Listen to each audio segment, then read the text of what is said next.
అందరికీ నమస్కారం. మన తెలుగు టేల్స్ ఛానల్కి స్వాగతం. అందరికీ వసంత పంచమి శుభాకాంక్షలు. ఈరోజు చాలా విశేషమైన రోజు. శ్రీ పంచమి రోజున అమ్మవారి యొక్క కథను వింటే అమ్మవారి యొక్క సంపూర్ణ ఆశీస్సులు కలుగుతాయి. కాబట్టి భక్తి శ్రద్ధలతో ఈ కథను ఆలకించండి. ఈ కథలోనికి వెళ్ళే ముందుగా ఒక చిన్న విన్నపం. మా ఛానల్ చూసేవారు ఎక్కువ మంది సబ్స్క్రైబ్ చేసుకోకుండానే చూస్తున్నారు. సబ్స్క్రైబ్ చేసి చూడటం వల్ల ఇంకా ఎక్కువ వీడియోస్ చేయాలని ఇంట్రెస్ట్ ఉంటుంది. Please like, share, comment and subscribe our channel. పూర్వకాలంలో గౌతమి నది తీరాన రామాపురం అనే గ్రామం ఉండేది. ఆ ఊరిలో రామశర్మ, సుమతి అనే దంపతులు ఉండేవారు. ఆ ఊరిలోని శ్రీ సీతారామాలయంలో రామశర్మ పూజారి. అతను అవసరమైనప్పుడు గ్రామస్తులలో పౌరోహిత్యాన్ని కూడా చేసేవాడు. పెళ్ళైన ఆ దంపతులకి సంతానం లేదు. పెళ్ళైన 6 ఏళ్ళు గడిచినా వారికి పిల్లలు కలగలేదు. వారు పిల్లలను కనడం కోసం అనేక వ్రతాలను ఆచరించారు, అనేక దేవతలను ప్రార్థించారు కూడా, మరియు అనేక మతపరమైన ప్రదేశాలు, దేవాలయాలను దర్శించారు. అయినా ఫలితం లేకపోయింది. ఈ విషయంతో వారు కలత చెందారు. ఒకరోజు దూర ప్రాంతం నుండి ఒక మహర్షి ఆ గ్రామానికి వచ్చారు. అతను తన అనుచరులతో కలిసి గ్రామం వెలుపల ఒక పెద్ద చెట్టు కింద ఉన్నాడు. రోజంతా పూజలు చేస్తూ, భజనలు పాడుతూ, సాయంత్రం వేళల్లో ప్రజలకు మంచి విషయాలు బోధించేవాడు. బలవంతంగా ఎవరి ఇంటికి వెళ్ళడు. ఋషికి ప్రత్యేక శక్తులు ఉన్నాయని మరియు అతను గత, వర్తమానం మరియు భవిష్యత్తును చదవగలడని ప్రజలు విశ్వసించారు. ఈ విషయం తెలుసుకున్న రామశర్మ తన భార్యతో సహా మహర్షి దర్శనం కోసం వెళ్ళాడు. ఆ దంపతులు ఋషికి నమస్కరించి సంతానం కలగడానికి మార్గం చూపమని వేడుకున్నారు. కానీ కాసేపు కళ్ళు మూసుకుని ఒక మామిడి పండు తీసుకుని సుమతికి ఇచ్చాడు. మరుసటి రోజు ఏకాదశి అని తెల్లవారుజామున స్నానం చేసి ఆ మామిడి పండు తినాలని, వారికి త్వరలో పుత్రవరం కలుగుతుందని దీవించాడు మహర్షి. ఆ దంపతులు మహర్షికి నమస్కరించి ఇంటికి చేరుకున్నారు. ఇంటికి చేరుకునేసరికి సుమతి సోదరుడు, అతని కుటుంబీకులు ఇంటి బయట వేచి ఉన్నారు. వాళ్ళని చూసి సుమతి చాలా సంతోషించింది. ఇంట్లోనికి ప్రవేశించి మామిడికాయను భద్రంగా అల్మరలో ఉంచింది. రాత్రిపూట చిట్చాటింగ్ చేయడంతో చాలా ఆలస్యంగా నిద్రపోయారు. సుమతి సోదరుడు కృష్ణ శర్మ ఉదయం ఏదో పని మీద ఇంటి నుండి బయలుదేరవలసి రావడంతో ఆమె పొద్దునే లేచి అతనికి భోజనం వండి పెట్టింది. బిజీ షెడ్యూల్ వల్ల మామిడి పండు గురించి పూర్తిగా మర్చిపోయింది. రాత్రే రామశర్మ దంపతులు గుర్తొచ్చారు. అలా మరుసటి రోజు స్నానం చేసి సుమతి తినడానికి పండు చేతిలోనికి తీసుకుంది. అయితే ఆ పండుకి ఒకవైపున చీమలు ఉండటాన్ని గమనించింది. ఆమె పండ్లను శుభ్రం చేసి భక్తితో తిన్నది. పండు గురించి మర్చిపోయినందుకు ఆమె మనసులో ఋషిని క్షమించమని కోరింది. తనకు మంచి పిల్లలు ప్రసాదించాలని దేవుళ్ళందరినీ వేడుకుంది. మామిడి పండు తిన్న ఆశీర్వాదంతో సుమతి గర్భం దాల్చింది. అందమైన మగబిడ్డకు జన్మనిచ్చింది. తమ కొడుక్కి ప్రభాకర శర్మ అని పేరు పెట్టి ఎంతో అల్లారు ముద్దుగా పెంచసాగారు ఆ దంపతులు. అతని 5వ సంవత్సరం వారు అతన్ని ఆశ్రమ పాఠశాలకు పంపారు. మహర్షి ఇచ్చిన ఫలాన్ని సుమతి విస్మరించిన ఫలితంగా ఉపాధ్యాయుల కృషితో కూడా ప్రభాకర్ శర్మ చదువులేకపోయాడు. 3 ఏళ్ల తర్వాత కూడా అతనికి అక్షరాస్యత లేదు. ఒకరోజు రామశర్మ మనస్తాపం చెంది చిరాకుతో అరిచాడు. తండ్రి మాటలకు ప్రభాకర్ శర్మ తీవ్ర అసంతృప్తితో ఉన్నాడు. మరుసటి రోజు ఉదయం ఇంటి నుండి బయలుదేరి ఊరి బయట ఉన్న అడవిలోనికి వెళ్ళిపోయాడు. రామశర్మ కొడుకు కోసం అన్ని చోట్ల వెతికినా ఆచూకీ లభించలేదు. ప్రభాకర్ శర్మ అడవిలో అక్కడక్కడ తిరుగుతూ రాత్రికి ఒక పాత ఇంటికి చేరుకున్నాడు. గుడిలా కనిపించింది. చీకటి పడుతుండటంతో భయపడి గుడిలోనే ఉండాలని నిర్ణయించుకున్నాడు. గర్భగుడిలోకి ప్రవేశించి ఆ స్థలాన్ని శుభ్రం చేసి ఒకవైపు పడుకున్నాడు. రాత్రి అతని ముందు ఒక దివ్యుడు ప్రత్యక్షమై ఇలా అన్నారు, కుమారా, నేను సరస్వతిని, జ్ఞానానికి అధిదేవత. చాలా కాలం నిర్లక్ష్యానికి గురైన నా ఆలయాన్ని మీరు శుభ్రం చేశారు. ఈరోజు వసంత పంచమి, చాలా పవిత్రమైన రోజు. ఇది నాకు చాలా ప్రియమైనది. ఈరోజు మీరు నా ఆలయాన్ని శుభ్రం చేసినందున మీరు ధన్యులు. నేను మీకు అన్ని రకాల విద్య మరియు నైపుణ్యాలను ప్రసాదిస్తున్నాను. ఉదయాన్నే మీ ఇంటికి వెళ్ళండి, మీకు అన్నీ మంచి జరుగుతుంది అని చెప్పి ఆమె కనిపించకుండా పోయింది. ఉదయం ప్రభాకర్ శర్మ లేవగానే సరస్వతి దివ్య విగ్రహం కనిపించింది. మళ్ళీ ఆలయాన్ని శుభ్రం చేసి అమ్మవారి దర్శనం చేసుకున్నాడు. అకస్మాత్తుగా అందమైన కవిత్వం చెప్పగలిగే మా సరస్వతిని పద్యాలతో కొనియాడాడు. ఆమె ఆశీస్సులతో ఇంటికి చేరుకుని జరిగిన అనుభవాన్ని తల్లిదండ్రులకు వివరించాడు. రామశర్మ దంపతులు చాలా సంతోషించారు. వారు గ్రామ పెద్దలను సమావేశపరిచి శిథిలమైన ఆలయాన్ని వెతుకుతూ అడవికి వెళ్ళారు. అందరూ కలిసి ఆవరణను శుభ్రం చేసి పెద్ద పండుగను నిర్వహించారు. ఆలయ గోడపై చదవటం వల్ల సరస్వతి విగ్రహం శ్రీ వ్యాస మహర్షి తప్ప మరెవరూ ప్రతిష్ఠింపబడిందని సూచించారు. కొన్ని సంవత్సరాలలో ఆ ఆలయ ప్రసిద్ధి శ్రీ సరస్వతి మాత దేవాలయంలో ఒకటిగా ప్రసిద్ధి చెందింది. ఎవరైతే ఆమెను ఆరాధిస్తారో వారికి సంపూర్ణ జ్ఞానం లభిస్తుందని భక్తులు గ్రహించారు. మాఘశుద్ధ పంచమి నాడు విద్య మరియు జ్ఞాన దేవత జన్మించింది. ఆమె తన భక్తుల పట్ల దయగల వ్యక్తి. ఆమె తన భక్తులైన వైశాఖ శుద్ధ పంచమి నాడు శ్రీ జ్ఞాన సరస్వతి వ్రతంతో ఆశీర్వదించారు. ఈ వ్రతం ఏ నెలలో అయినా పంచమి నాడు ఆచరిస్తే మంచి ఫలితం ఉంటుంది. ముఖ్యంగా వసంత పంచమి నాడు ఏదైనా సరస్వతి ఆలయంలో లేదా ఏదైనా విద్యా సంస్థలో వ్రతం కథలు చదివి ప్రసాదం తీసుకుంటే వారు సమృద్ధిగా జ్ఞానాన్ని కలిగి ఉంటారు. నైవేద్యంగా అరటిపండ్లు, చెరకు ముక్కలు లేదా జుజుబీ పండ్లు పెట్టవచ్చు. వ్రతం చేసే భక్తులు పిల్లలు బాగా చదువుకుంటారు. వారు అన్ని పరీక్షల్లో విజయం సాధిస్తారు. కుటుంబం శ్రేయస్తో ఆశీర్వదించబడుతుంది. 2వ అధ్యాయం, జ్ఞాన సరస్వతి పీఠం యొక్క దివ్యగాథ.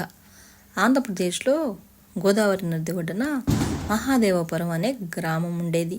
ఆ గ్రామంలో చాలా పురాతనమైన శివాలయం ఒకటి ఉండేది.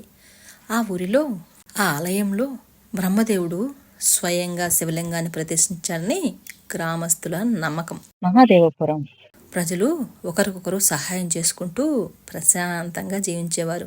గ్రామంలో పాఠశాలలు లేకపోవడంతో పిల్లలు దూర ప్రాంతాలకు వెళ్ళి చదువుకోవాల్సిన దుస్థితి నెలకొంది.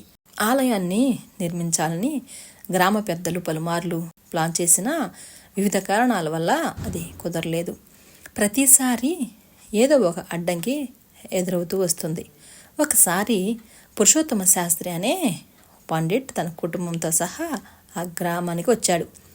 పురుషోత్తమ శాస్త్రి చాలా పరిజ్ఞానం ఉన్న వ్యక్తి మరియు అన్ని శాస్త్రాలను బాగా తెలిసిన వ్యక్తి. గ్రామస్తులు ఆయనను తమ గ్రామంలోనే ఉండాలని వేడుకున్నారు. తమ పిల్లలకు చదువు చెప్పేందుకు వీలుగా ఆయన కుటుంబానికి అన్ని వసతులతో కూడిన ఇల్లు నిర్మించి ఇవ్వాలని వేడుకున్నారు. పురుషోత్తం శాస్త్రి ప్రతిపాదనకు అంగీకరించారు. కొద్ది రోజుల్లోనే గ్రామంలో చదువుతున్న పిల్లలందరితో ఒక చిన్న పాఠశాల పనిచేయటం ప్రారంభించింది. పురుషోత్తమ శాస్త్రి పాఠశాల 2 ఏళ్ళు బాగానే సాగింది. అయితే 3వ సంవత్సరం నుండి ఇబ్బందులు ఎదుర్కోవటం మొదలైంది. ఒక రకంగా పిల్లలను బాగా చదివించలేకపోయారు. దీంతో తల్లిదండ్రులు మెల్లగా పిల్లలను బడి నుండి తప్పించి వేరే ఊరికి పంపించేవారు. 5 ఏళ్ల కాలంలో బడిలో 5 పిల్లలు మాత్రమే మిగిలారు. పురుషోత్తమ శాస్త్రి చాలా అసంతృప్తితో ఉన్నారు. ఇక పాఠశాలను నడపలేనని గ్రహించారు. అయితే అతను కూడా గ్రామం వదిలి వెళ్ళడానికి ఇష్టపడలేదు. గత 5 ఏళ్లలో ఆ గ్రామం పట్ల, అక్కడి ప్రజల పట్ల అభిమానం బాగా పెంచుకున్నాడు. ఒకరోజు పురుషోత్తమ శాస్త్రికి ఒక ఆలోచన వచ్చింది. విద్యకు అధిదేవత అయిన సరస్వతీదేవి అనుగ్రహం పొందాలనుకున్నారు. ఆమె దయతో మాత్రమే పాఠశాల పూర్వ వైభవాన్ని పొందుతుందని అతను భావించాడు. ఆమె ఆశీర్వాదం పొందాలని అతను గట్టిగా నమ్మాడు. మరుసటి రోజు నుండి సరస్వతీదేవిని స్తుతిస్తూ ఆరాధించడం ప్రారంభించారు. అతను పండ్లను మాత్రమే తిని గత్యంతరం లేకుండా కఠినమైన ఉపవాసం కూడా కొన్నాళ్ళు చేశారు. 40వ రోజున సరస్వతీమాత కరుణించింది. ఆమె అతని కలలో కనిపించి, ఓ కుమారా, పురుషోత్తమ శాస్త్రి, నీ భక్తికి నేను చాలా సంతోషించాను. ఈ పాఠశాలకు పూర్వవైభవం రావడానికి ఒక మార్గం చెప్తాను. ఓపికగా వినండి. కుమారా, మీరు జ్ఞాన సరస్వతి వ్రతం ఆచరించండి. ఇది నాకు చాలా ప్రియమైనది. ఈ వ్రతం చాలా శక్తివంతమైనది కూడా. పాఠశాల ఆవరణలో వీళ్ళంత త్వరగా ఈ వ్రతాన్ని ఆచరించండి. దీనివల్ల పాఠశాలకు ఎంతో పేరు ప్రఖ్యాతులు వస్తాయి. వ్రతంలోని 5 కథలు చదివినా వారికి జ్ఞానసిద్ధి కలుగుతుంది. వ్రతం ఆచరించే వారికి మంచి జీవితం లభిస్తుంది. వ్రతం ఏ పాఠశాలలోనైనా, ఏ విద్యా సంస్థలోనైనా, ఏ ఉపాధ్యాయుడైనా, విద్యా సంస్థల యజమాని అయినా లేదా గ్రామస్తులతో కూడిన ఆచరించవచ్చు. ఏ పాఠశాలలోనైనా కనీసం సంవత్సరానికి ఒక్కసారి నిర్వహిస్తే ఆ పాఠశాల పిల్లలు చాలా జ్ఞానవంతులు మరియు తెలివైన వారు అవుతారు. వారు అన్ని నైపుణ్యాలను నేర్చుకుంటారు. వారు నా దీవెనలు అందుకుంటారు. వారు జ్ఞాపక శక్తితో ఆశీర్వదించబడతారు. ఏ విద్యార్థిని అయినా పరీక్షలకు ముందు మొత్తం 5 కథలు చదవగలిగితే వారు ఉత్తీర్ణత సాధించేవారు. ఏ నెలలోనైనా పంచమి లేదా ఏకాదశి నాడు పాఠశాలలో వ్రతం చేయవచ్చు. ఈ విద్యార్థులకు 5 కథలు వినిపించడం వల్ల వారు మంచి విద్యను సాధించగలుగుతారు. వారు డిస్టింక్షన్తో ఉత్తీర్ణులవుతారు. ఏదైనా విద్యా సంస్థ శ్రీ పంచమి నాడు నిర్వహిస్తే ఆ విద్యా సంస్థలోని పిల్లలు అన్ని పరీక్షల్లో విజయం సాధిస్తారు. ఆ ఇన్స్టిట్యూట్కి ఎంతో మంచి పేరు ప్రఖ్యాతి వస్తుంది. వచ్చే వారం శ్రీ పంచమి. మీ పాఠశాలలో వ్రతం చేయండి, మీరు ఆశీర్వదిస్తారు. అలా చెప్పి అదృశ్యమైంది. దేవి మాత మాటలు విని పురుషోత్తమ శాస్త్రి చాలా సంతోషించాడు. అతను ఆశీర్వదించినందుకు ఆమెను రకరకాలుగా మెచ్చుకున్నాడు.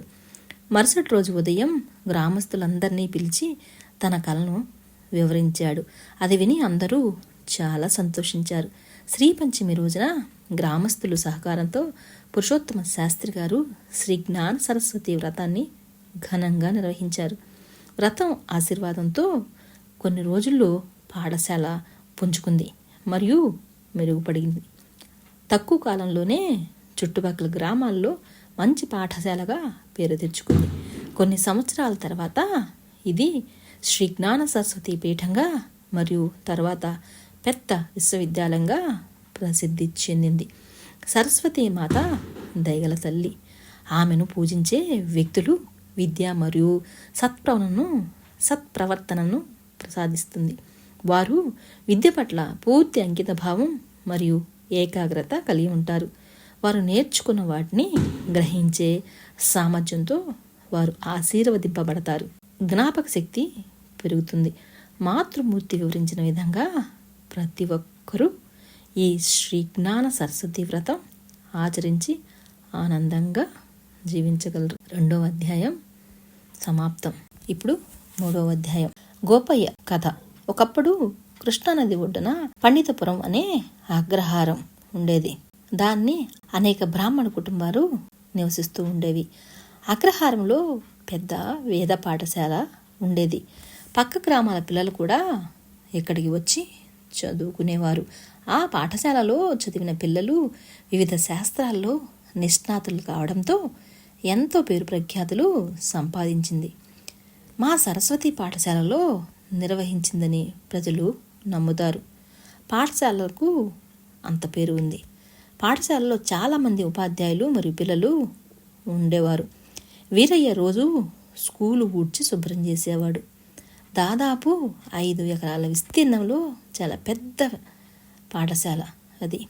ప్రాంగణంలో అందమైన హైగ్రీవ విగ్రహాలు మరియు ప్రార్థనా మందిరం, సరస్వతీదేవి యొక్క చాలా అందమైన విగ్రహం ఉంది.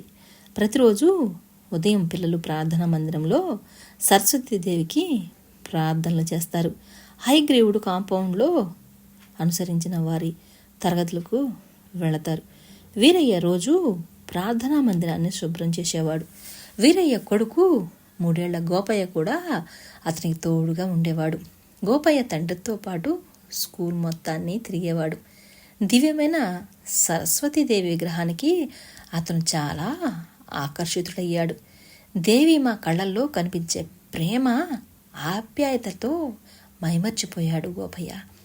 రోజు ఉదయం ఆయన విగ్రహం ముందు కూర్చుని దాన్ని చూస్తూ ఉండేవాడు. కొన్ని సంవత్సరాలలో అతను 5 సంవత్సరాల వయసులో ఉన్నాడు. తన వయసు పిల్లల బడికి వెళ్ళడం చూశాడు. అతను కూడా చదువుకోవాలనుకున్నాడు మనస్సులో. అయితే అది కుదరదని తండ్రి నుంచి తెలుసుకున్నాడు. అతను తన తండ్రితో పాటు ప్రతిరోజు పాఠశాల చుట్టూ తిరిగేవాడు మరియు ఏదైనా పుస్తకాలను కనిపిస్తే వాటిని ప్రార్థనలు చేసేవాడు. కొంతమంది పిల్లలు తమ పుస్తకాలను అక్కడ విసిరేసేవారు. గోపయ్య భక్తితో వాటిని ఎత్తుకుని సరిగ్గా పక్కన పెట్టేవాడు. పాఠశాలలో తన సమయాన్ని గడిపిన అతను 12 ఏళ్ల వాడయ్యాడు. పగలంతా పొలాల్లో తండ్రికి సాయం చేసేవాడు. ఉదయం పూట ఒక్కరే స్కూల్ ఆవరణ అంతా శుభ్రం చేసేవాడు. చివరిలో సరస్వతీ మాతను ప్రార్థించేవాడు. వచ్చే జన్మలో అదే పాఠశాలలో చదువుకునేలా అనుగ్రహించమ్మా అని వేడుకునేవాడు. ప్రతిరోజు అతన్ని గమనించిన మాతృదేవత సంతోషించింది. అతన్ని ఆశీర్వదించాలని నిర్ణయించుకుంది. ఒకరోజు కాంచీపురం నుంచి ఒక పండితుడు పాఠశాలకు వచ్చాడు. అతని గౌరవార్థం మరుసటి రోజు ఒక పెద్ద సమావేశం ఏర్పాటు చేయబడింది. ఆ రోజు ఉదయం తన తండ్రి గోపయ్యతో కలిసి సభాస్థానానికి చాలా చక్కగా శుభ్రం చేశారు ఇద్దరు. కొంతసేపటికి ఆ ప్రదేశమంతా వేద పండితులు, వేద పాఠశాల ఉపాధ్యాయులు, విద్యార్థులతో నిండిపోయింది. కాంచీపురం పండితుడిని విశిష్ట అతిథిగా సత్కరించారు. గోపయ్య ఇదంతా చాలా ఆసక్తిగా దూరం నుండి గమనిస్తున్నాడు. వివిధ పండితులు వివిధ శాస్త్రాలపై ప్రసంగించసాగారు. చివరగా కాంచీపురం నుండి పండిట్ డయాస్కి వెళ్ళి వివిధ అంశాలపై మాట్లాడసాగారు. తన ప్రసంగం ముగిశాక వ్యాకరణంపై ఒక ప్రశ్న అడిగాడు మరియు దానికి సమాధానం ఇవ్వాలని హాజరైన వారిని అభ్యర్థించాడు. ఇదే ప్రశ్నను తాను చాలా వేద సభల్లో అడిగానని, అయితే ఎవరూ సమాధానం చెప్పలేకపోయారని అన్నారు. అందరూ నిశ్శబ్దంగా సమస్యను విన్నారు. అయితే పండిట్లు, ఉపాధ్యాయులు, విద్యార్థులు ఎవరూ సమాధానం చెప్పడానికి ముందుకు రాలేకపోయారు. ఆ సమయంలో మా సరస్వతి గోపయ్యను ఆశీర్వదించాలనుకుంది. వెంటనే చాలా దూరంగా నిలబడిన గోపయ్య పెద్ద గొంతుతో, సమస్యకు నా దగ్గర సమాధానం ఉంది అన్నాడు. అది విని అందరూ షాక్ అయ్యారు. ఎవరైనా అభ్యంతరం చెప్పకముందే గోపయ్య పండిట్ వేసిన సమస్యకు పరిష్కారాన్ని స్పష్టంగా వివరించారు. అందరూ అవాక్కయ్యారు. అందరినీ దిగ్భ్రాంతికి గురిచేస్తూ సరస్వతి విగ్రహం నుండి ఇలా వినిపించింది: పిల్లలారా, గోపయ్యకు చదువుపై ఆసక్తి ఎక్కువ.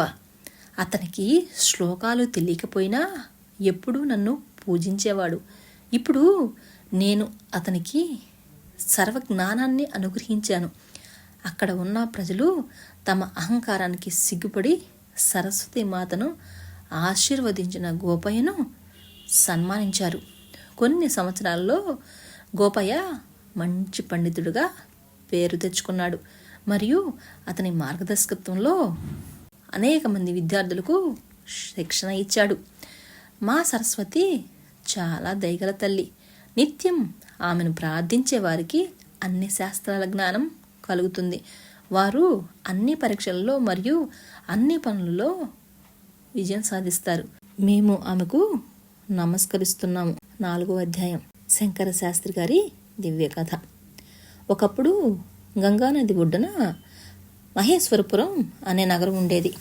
నగరంలో ఒక పెద్ద శివాలయం మరియు ప్రసిద్ధ సంగీత కళాశాల కూడా ఉండేది.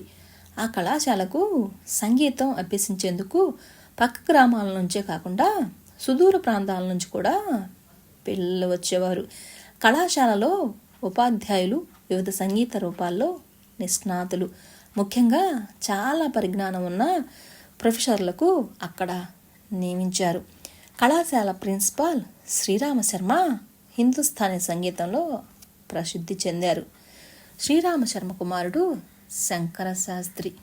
శ్రీరామ శర్మ తన కుమారుణ్ణి చాలా నిష్ణాతుడైన వీణా వాద్యగాడుగా చేయాలని ఎప్పుడూ కోరుకునేవాడు.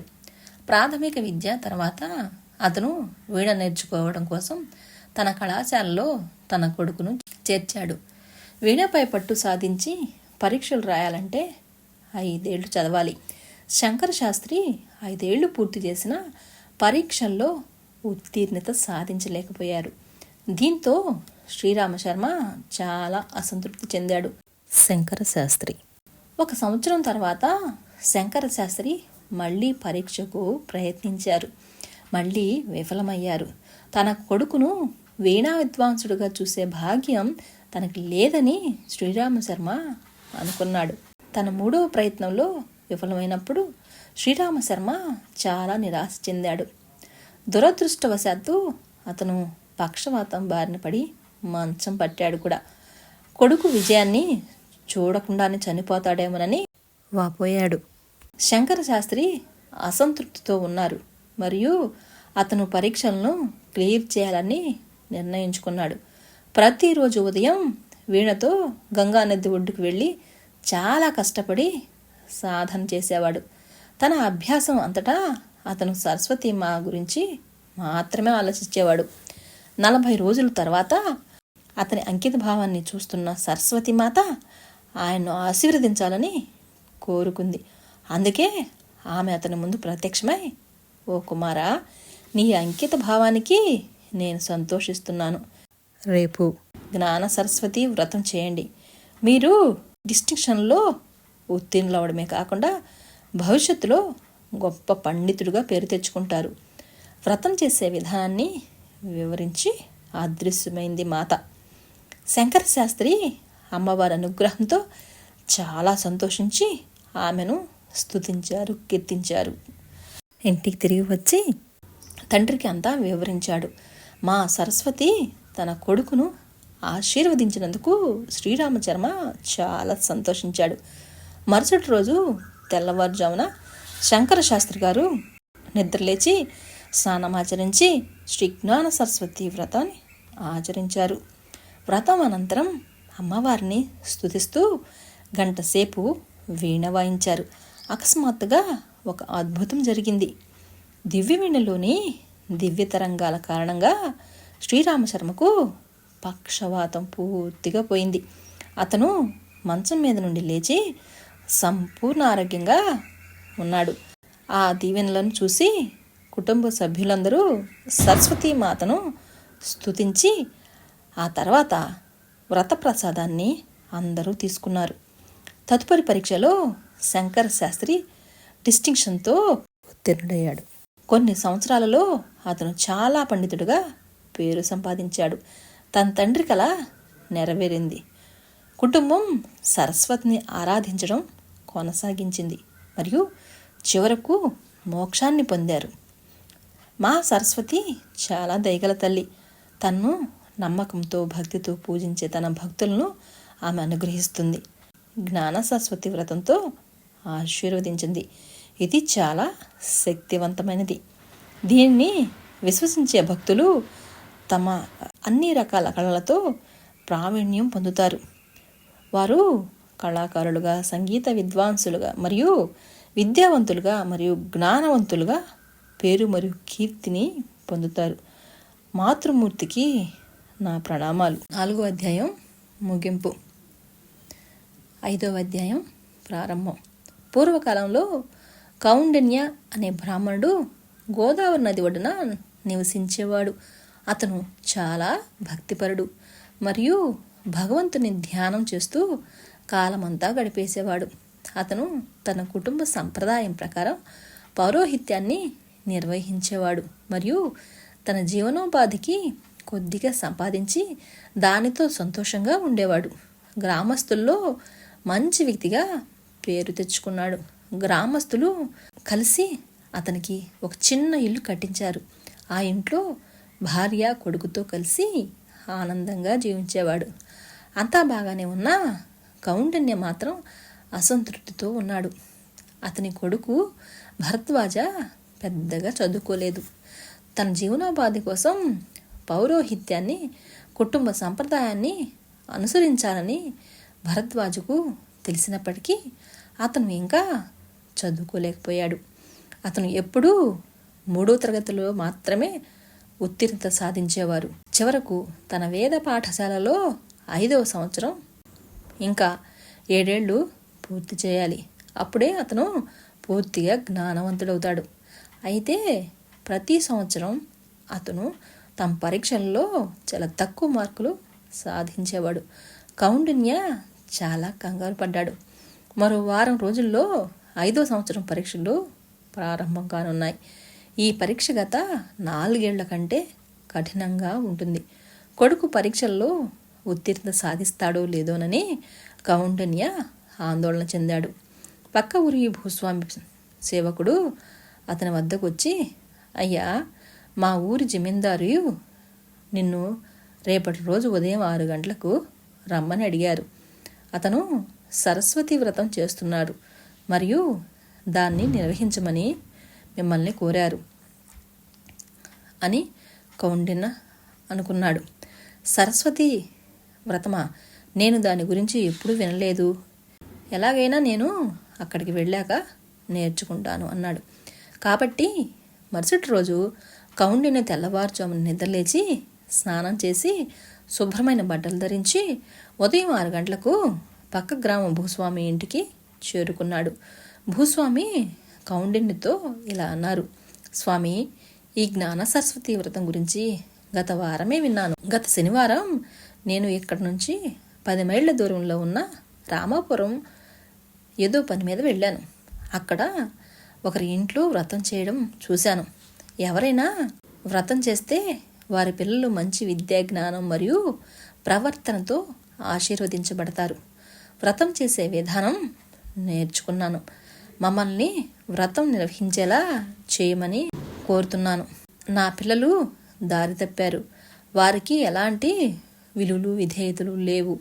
జ్ఞాన సరస్వతి వ్రతం ఆచరించడం ద్వారా వారి ప్రవర్తనలో మార్పు వస్తుందని నేను ఆశిస్తున్నాను. కౌండిన్య దంపతులు జ్ఞాన సరస్వతి వ్రతం ఆచరించారు. వ్రత కథలు అద్భుతంగా ఉన్నాయి. కౌండిన్య కథలు చదువుతున్నప్పుడు సరస్వతీమాత ఎదురుగా నిల్చుని చూడగలిగింది. వ్రతం ముగించుకుని ప్రసాదం సర్దుకుని జమీందారు దగ్గరగా సెలవు తీసుకుని ఇంటికి తిరిగి వచ్చాడు. శ్రీ జ్ఞాన సరస్వతి వ్రత ప్రసాదాన్ని ఆయన భార్య కుమారులతో పంచుకున్నాడు. భరద్వాజ భక్తితో ప్రసాదం తిన్నాడు. భరద్వాజ అద్భుత శ్రీ జ్ఞాన సరస్వతి వ్రతం నుండి ప్రసాదం తిన్నందుకు అతను దేవి మా సరస్వతి ఆశీర్వాదం పొంది 5వ సంవత్సరం పరీక్షలు బాగా రాశాడు.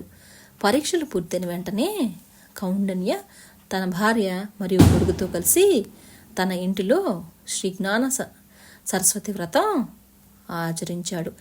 ఆశీస్సుల వల్ల భరద్వాజ పరీక్షల్లో ప్రథమ శ్రేణిలో పాస్ అయ్యాడు.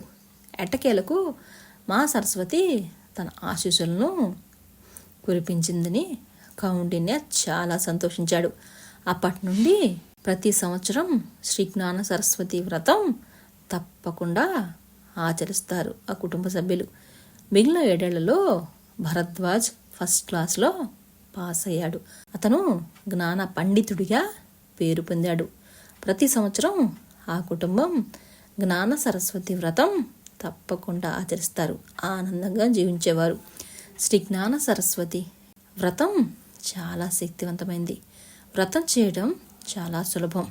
ప్రతి సంవత్సరం విద్యా సంస్థలలో ఈ వ్రతం ఆచరిస్తే ఆ సంస్థలోని విద్యార్థులు అభివృద్ధి చెందుతారు. వారంతా ఫస్ట్ క్లాస్లో పాస్ అవుతారు. వారు కూడా మంచి ప్రవర్తన కలిగి ఉంటారు. వారి సంస్కారవంతులు మరియు ధర్మబద్ధమైన జీవితాన్ని గడుపుతారు. వారిని ఉన్నత స్థానాల్లో ఉంచుతారు. శ్రీ జ్ఞాన సరస్వతి మాత వారి అనుగ్రహించిన వ్రతం విద్యలో విజయం సాధించడానికి సులభమైన మార్గం. ఇంత సులువైన వ్రతాన్ని మనకు అనుగ్రహించిన మాతృమూర్తి ముందు వినమ్రంగా ప్రణమిల్లుదాం. 5వ అధ్యాయం ముగింపు. నా వీడియోస్ మీ దాకా రావాలంటే, నేను పంపే వీడియోస్ మీకు నా నోటిఫికేషన్ మీకు వెంటనే చేరాలంటే, నా వీడియోస్ని ముందు చూడాలన్నా మా ఛానల్ని సబ్స్క్రైబ్ చేసుకోండి. Thanks for watching. ఓం నమో సరస్వతి దేవ్యై నమః.